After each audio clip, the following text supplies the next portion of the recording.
వరంగల్ పట్టణంలోని ఎల్లమ్మ బజార్ ప్రాంతంలో ఉన్నాము.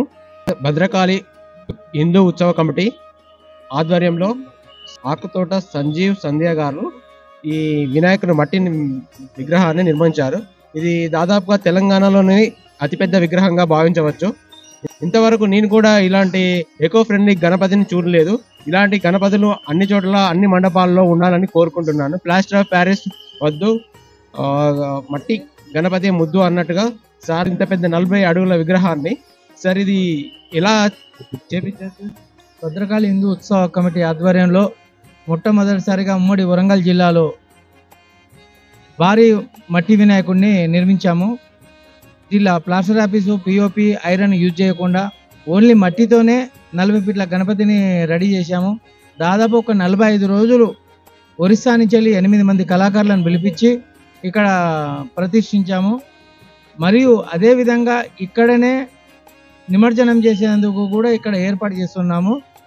మరియు మన ఫౌంటైన్గా ఏర్పాటు చేసి పాలతోటి అభిషేకాలు చేసి ఇక్కడనే నిమజ్జనం చేస్తున్నాము. ఇంతకు ముందు ఇక్కడ విగ్రహాన్ని పెట్టారా? 1992లో నేను స్థాపించాను విగ్రహం. ప్రతిసారి ఒక 5 ఫీట్లు 10 ఫీట్లు వినాయకుడిని పెట్టేది. ప్లాస్టర్ ఆఫ్ ప్యారిస్ అప్పుడు ప్లాస్టర్ ఆఫ్ ప్యారిస్ అంటే మేము 92 అంటే ఇప్పుడు తెలియలేక అది చేసాము.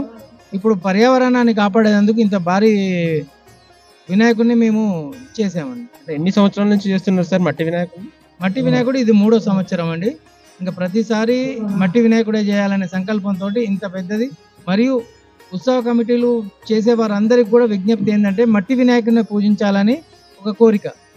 ఇది ఇంత పెద్ద వినాయకుడిని పెట్టాలనే ఆలోచన ఎలా వచ్చింది సార్?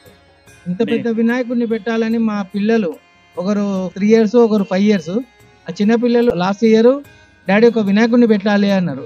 ప్రతిసారి పెడుతున్నాం కదా అది అని అంటే అలా కాదు, చాలా పెద్దది మట్టి వినాయకుడు పెట్టాలని చెప్పడం, వాళ్ళ సంకల్పం ఏందో తెలియదు.